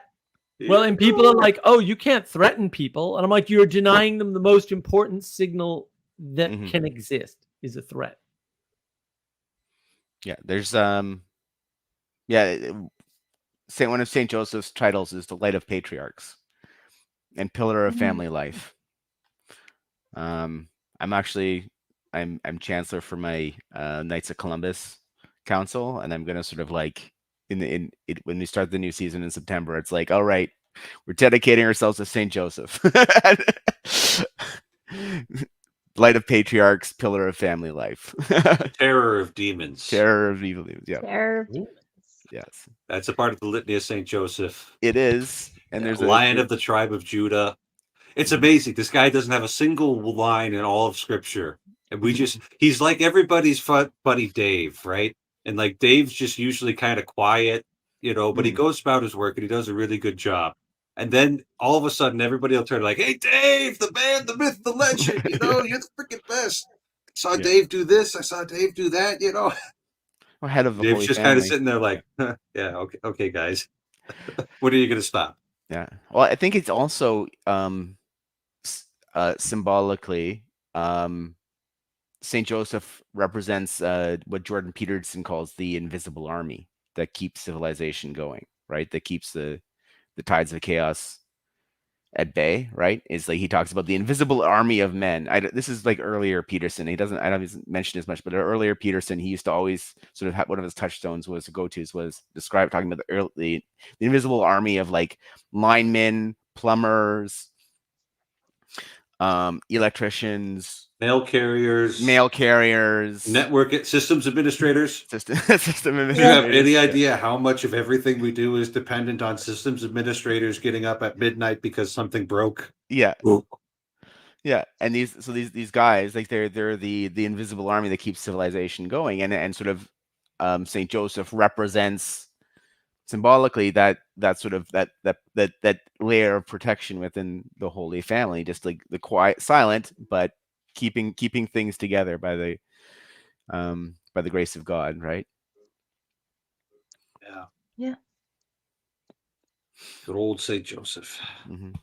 And that's one of the reasons we need to teach men to carry their crosses, because Otherwise, the world falls to pieces. yeah, otherwise the world falls to Right. pieces. If And Doesn't I get have to live revivified. here, and I don't want it to fall to pieces. Yeah, still trying to live here. Yeah, it doesn't get revivified, right? And you're obligated to revivify the things that were handed down to you, right? That you think are corrupted or were handed down corrupted. Doesn't really matter, right? It's up. They were handed down. You're here now. You have to pick up that cross and carry it up Mhm. the hill, right? You have to try to revivify it as best as you can, even though you're a flawed creature. And I think the main problem, You have to and save your father from the belly of the whale. rescue your father. Mother Yeah, but Well- I think that the real problem, and Byrne was talking about this in that great video. He was basically saying, like, you don't know why you think what you think, but you do assume that you know these things, and you've never even talked them out. And a lot of people sort of run into this. I know this guy, Alex Wilson, who I've been following, is interesting. Andrew Wilson, I think, interesting character. And this discussion with Lauren Chen, and he's just hitting her with this. He's not taking a position at all. So obviously, I love this. I'm like, oh, I know what he's doing. He's doing what I used to do, right? Don't take a position. And she just get this dumb look on her face, like, well, I don't disagree with you, right? And she's confused as to why the conclusion of what he's talking about means she's wrong, but she doesn't disagree with anything he's saying, and she can't work it out, right? I mean, she kept giving ground because he was right and she was wrong. It's kind of that simple. But but she couldn't work it out in her head. Like, well, I don't. Why? It was clear no one had ever challenged her on it, and she hadn't thought it through. But she thought she had thought it through, and we all think we think things through until we actually talk to somebody else, and they, somebody who has thought it through, and then they just show us we never thought that through. We just assumed we understood it. We assumed that we knew it. It was axiomatic in our head. I got to get going, Father Eric, but could I throw out a prayer before I do? Because I have one. Yeah. You have the floor. All right. In the name of the Father, Son, and the Holy Spirit. Saint Joseph, terror of demons, cast thy solemn gaze upon the devil and his minions, and protect us with your mighty staff. You fled through the night to avoid the devil's wicked designs. Now, with the power of God, smite the demons as they flee from you. Grant special protection, we pray, for children, fathers, family, and the dying. By God's grace, no demon dares approach while thou art near. So we beg of you, Saint Joseph, always be near to us. Amen. Saint Joseph, terror of demons, Pray for Pray us. for us. I like That's that. what the good father does. Yeah, I Drives have away the demons. mighty staff. Mighty staff.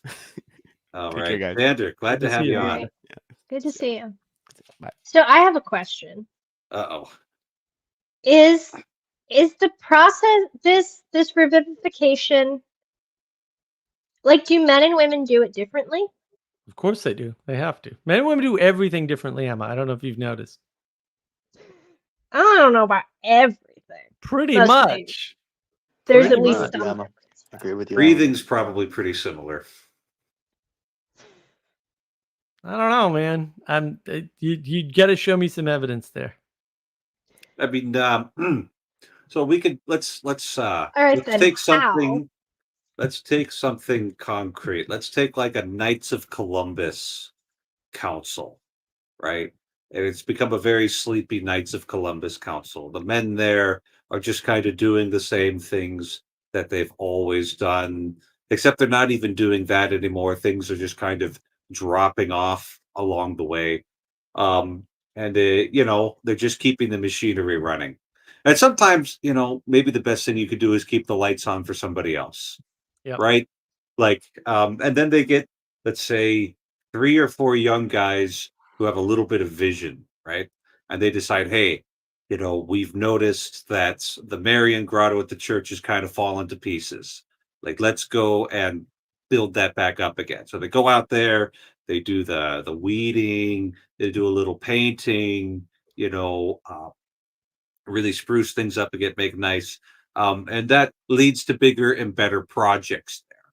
So I don't know about women, but the way I would see men revivifying thing is by kind of going out and building things together. That's what revivification would look like, according to a masculine modality. Really building and really, kind of a heavy. One guy's got the leadership. Everybody else figures out how we're going to get it done. They all take the place in the hierarchy. It's a beautiful thing. Love to be a part of it. Yeah, and I think with women, a lot of what they do is fill in holes, right? That maybe the men don't see or don't require, right? Necessarily, but it makes things better, right? And so I remember at Thunder Bay, and hopefully we'll have another one of those. I'm hoping. Let's hope Mhm. Catherine will have another one. At Thunder Bay, what happened was, I forget which day it was, but I was kind of sitting at the table, at my personal table, because I was treated very well up there. And there were a bunch of people that did not leave for lunch. So we were all just hanging out in the Abbey. Like, it was rainy anyway and icky. So it was like, I ain't going away. And I normally, like, I don't have to eat lunch. I normally don't, eat too much. So, lunch for me was optional. I just wasn't going to go out. It wasn't worth it. But a bunch of people didn't go out. And then out of the middle of nowhere appears this woman with a bunch of food. Just out of nowhere, big tray of croissants and things. And that just appeared. And the thing was, it wasn't required, right? But it really made lunchtime kind of work for those of us who stayed behind and kept the energy high for those people who otherwise wouldn't have had anything to eat because they just didn't want to go out for whatever reason. And that is a very powerful form of revivification, right? I mean, not all revivification is taking what you know about and improving it or setting it back to where it was or whatever. Some revivification is adding new things in that weren't there, right? And women are very good at spotting holes in things and then making sure those holes get filled in a way. And that to me is a huge difference, right?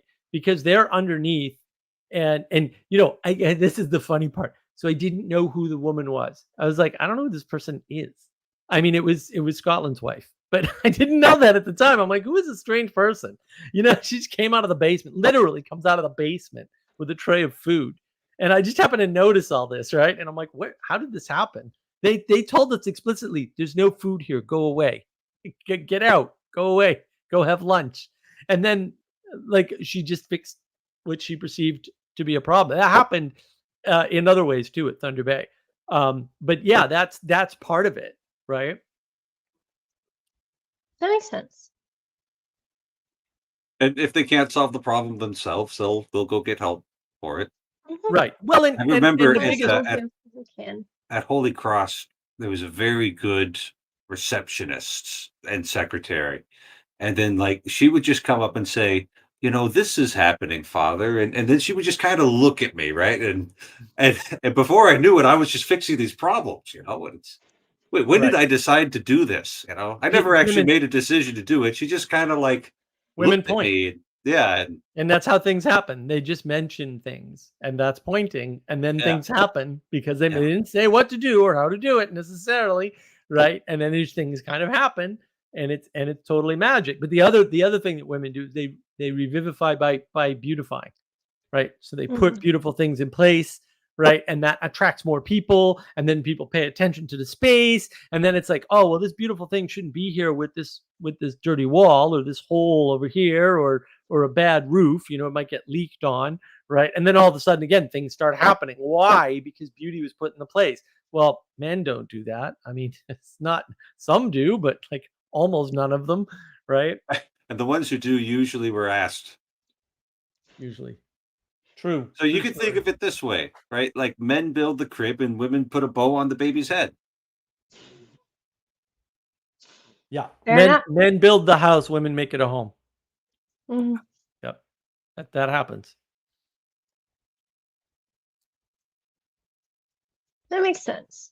Yeah. I don't know. The I rebels feel will like a point to an lot. exception, an outlier, and then say, oh, you're wrong, because they live in a perfect world. But that's not. But here's the thing. That's not If what's something, tell me if this is wrong, Mark. If something's true for 90% of people, or it'll work for 90% of people, you tell everybody to do it. And then the other 10% just has to figure it out. Right. Well, that's the thing. Like, unless the world is perfect, it has to be that way. And then the funny part is people use that all the time the other way. They use it in a way to draw people in, right? They say, well, the scientific consensus is, it's not like they don't know the concept. They reverse the concept because they're rebels, right? But actually, right, they won't use it, right? If 90% of the people disagree with the science, they don't say maybe the scientists are wrong, right?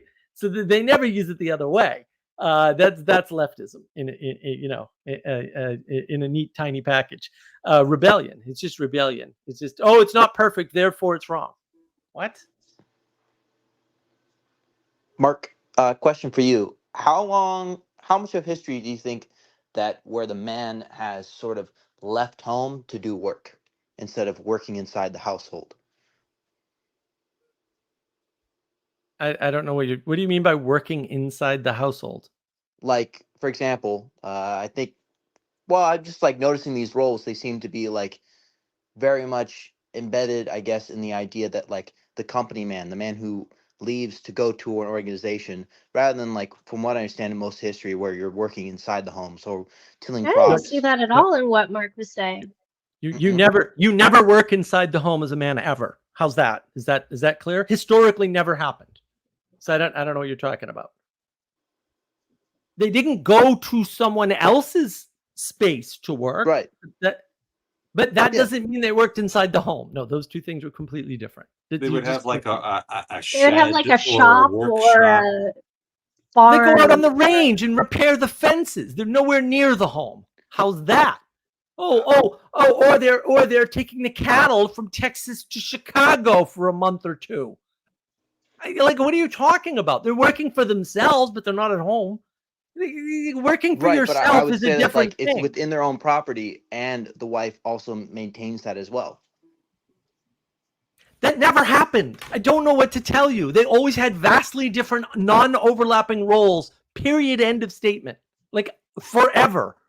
Like, I don't know why anything else would be possible. What history book are you reading? That's Well, why I I asked for an guess- example, because I figured you didn't have one. Well, what Well, about like if you live above your live above your blacksmith shop? I mean, at a certain point, I think you would cross from what is publicly available to what's kind of private and in the home, right?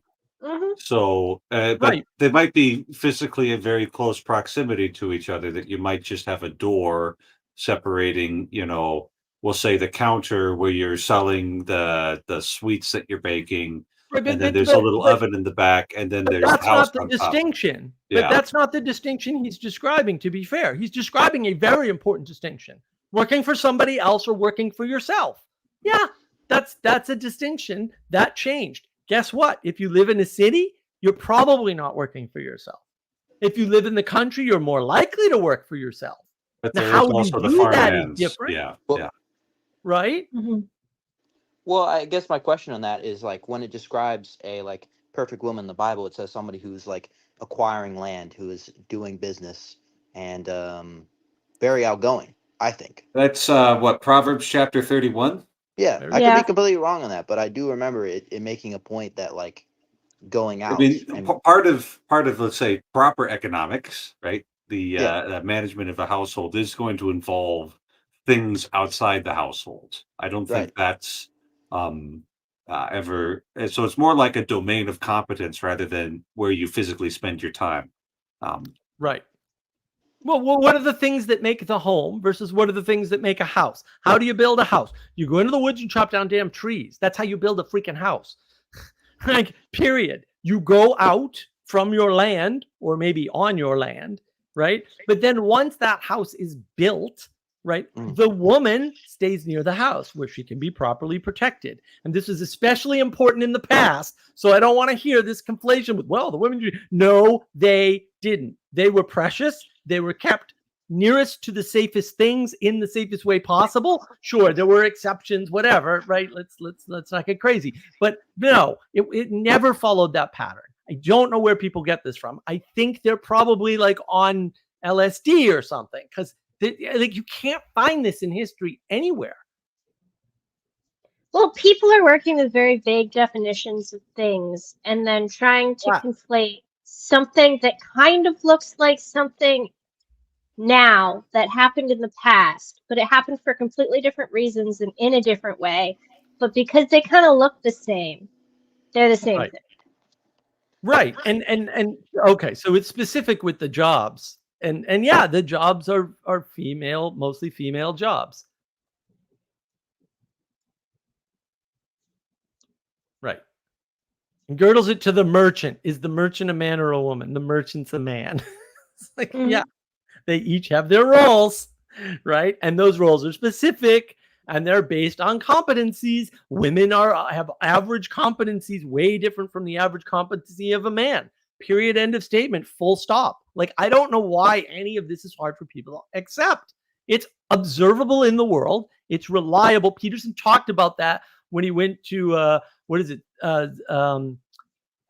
Sweden. All right. Sweden or And something. he told them all, like, oh yeah, you have gender equality and nobody wants to be alike. And they were like, how do we fix it? And he's just like, oh my God, you guys are not listening. You're literally letting everybody do what they want. And all the women are becoming nurses, and all the men are becoming engineers. It's like, Yeah. And they want to fix Yeah. it. And it's like, it's not even a problem. What are you doing? Why are you being stupid? yeah. Mhm. And then you've got that 10%, like you're going to have a few male nurses around and a few female engineers around. You just relax. Yeah, what's wrong with that? And No, just it's just just a let them little out be- of the pattern. They're fine. Yeah. Well, I guess They're with the these exceptions, and descriptions, they will get used to always being a minority, and it'll be fine. I guess how would you not like be retrofitting the story you're told, specifically the 1950 story you told about the past? Like, what information that are you going off of that you're like, yes, this is works? Because I guess my question would be like, how many individual jobs existed in the past where like the idea that someone's going to have a very individual job that they didn't have all the family working on together. I just don't understand why the woman wouldn't work like on the farm, Right, milking the until the cows. 1950s, the work of keeping a house running and like doing laundry, cooking food, keeping Full things time. going was more than a full-time job. Right? Yes. But So I there's Women no didn't have time for time to her to do. be out of the There house. was no time for anyone to do anything else. It couldn't have been any other way. It's not that hard. I mean, Like they were just when trying to we're talking survive. The about weird thing about the 1950s was all of a sudden these women had machines to do everything, and Yep. they had all this free time, and they were figuring out what to do with it. it's like you had to go and draw water, right? And that might be a long ways to the river or the well. Or wash clothing, that was a very time-consuming process, done by hand. If you were gonna cook, oh, guess what? Make sure you build a fire because that was the only way to like cook something You properly is cook to all build a day. fire. Yeah, You cook all day until very recently. You cooked all day. that Mhm. clothing was very time-consuming to make. You didn't just go to the store and buy it unless it was a Right. very fine garment that would you be used only for special occasions, like constant repair like that. Yeah, it's just It's not hard to know. The thing is, it's even easier. Go try and do it yourself without modern tech. You'll figure it out real fast how it works and why it works that way, right? Because you'll try to like clean the kitchen or whatever, and with very few exceptions, right? Or you'll try to cook or whatever. The woman can do it faster and more efficiently than the man, with no prior experience. Even it's weird. Like I'm not pretending I have an explanation for it other than they're different, and they're different for a reason. And it's weird because if you think they should be equal, you are denying evolution for real. You're saying evolution is garbage. The entire evolutionary framework fails in equality. It fails. Everything about it is wrong, and it won't work. So I don't even know why people go down this road. It doesn't make any sense in any frame to think about the world that way, and it's not what happens. And like maybe at the end of the day, after she's done all of that, she'll help her husband with the accounting for his business or something. But they're working together as a team, but it's because of the just sheer amount of work it takes to keep a household moving. And now that amount of work is less, so you can theoretically have a full-time job and do it, but it's still the children still need more tons than of people attention. realize, and the children still need a lot of attention. I mean, so does the house. If you want to eat well, you Yeah, can't use and the house prepackaged does. food. So it's not, you can do it, but your health is going to suffer. I'm speaking from direct experience now. Like, yeah, it's a lot. You get a lot better food if somebody's cooking your food and not using manufactured garbage food that's eventually going to make you sick. And I like what Ixnon says. Your technology is a lever, and people try to use it to compress time. Yep, in all cases, technology is very good at compressing time. That is true. I know Jonathan Pageau talks about that all the time. Yeah. Yarns are So getting what we just come out to is just saying that patriarchy is a good thing, and I'm tired of pretending that it's not. And it's required. It's actually required because hierarchy is real. Patriarchy is required. Join us, Trey. Well, I guess you're not going to like my take, but I guess why would patriarchy exist under capitalism if you can have a system where women can basically work the same amount of jobs? Won't it be incentivized that they will sort of like, if I can have a worker that would work the same as a male or female, Which they can't. patriarchy wouldn't exist, right? Under But- capitalism, at No, least. no. That doesn't work. They can't work the same because they're not the same. That we already know this. Like all the data's in, right? There are no female bricklayers. Okay, well you can't replace males in bricklaying, right? Also, people are not driven by economics. Economics is a map of people behavior after the fact, and it's wrong. Like all of economics is wrong. Read Nassim Taleb; he'll explain it better than I can, right? It's just wrong, right? And we are not motivated by economics. That's not what happens. Now, did the 1970s, and Peterson goes into this, did in the 1970s they double the workforce? And did that in fact have salaries? Yeah, that definitely happened. Wasn't good. And then what happens to women in their 40s when they've done nothing but career? Then they get angry and resentful and they drop out of the workforce. Well, But now they're still angry and resentful, and that's not better for the employers. Wait. And what Well, about the I women guess- in their 30s who leave to have kids? And this is what Peterson was talking about. He was hired, right, by these high-powered legal firms to keep women in their 30s, and they just basically won't stay in a career when they have children. So it doesn't work that way. I know why you would think it would work that way, but it does not. It just doesn't happen that way. Well, I guess it means, what do you mean by patriarchy? I guess. What I mean by patriarchy, and I want to actually be clear on this, is just men taking responsibility. Yep. Well, okay, so different fields is different, but do you think that there's more women in managerial positions than men, or women are more likely to be in managerial positions? What difference does that make to anything? What if there Well, are and it's worse? What if there are and it kills them? Well, no, but this is the question. Would that not work under patriarchy? Would you say that it is no longer a patriarchal Depends, I system mean- if women? No, none of that affects patriarchy. You could have every single managerial position and have it occupied by a woman, okay? Right. And one of two things will happen. Either the world will implode, which would almost certainly happen, right? Or just men would be at the top and women would be in the managerial positions. And that happens all the time now. So that seems likely since it happens all the time now, right? And then you look at, you can get nasty about this. And since you've opened that Pandora's box, look at all the women CEOs. Every high-profile woman CEO in the past 50 years has been the last CEO of a company of that form. They've all destroyed their companies, every single one. I don't think that's a competence issue. I think that's a bigger issue of the type of women that move up the chain. Wait, Mm. wait.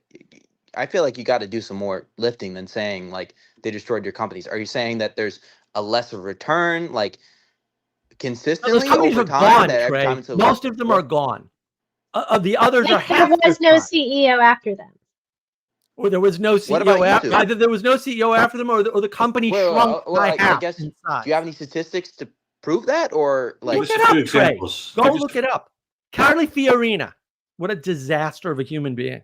Completely wrecked a bunch of companies.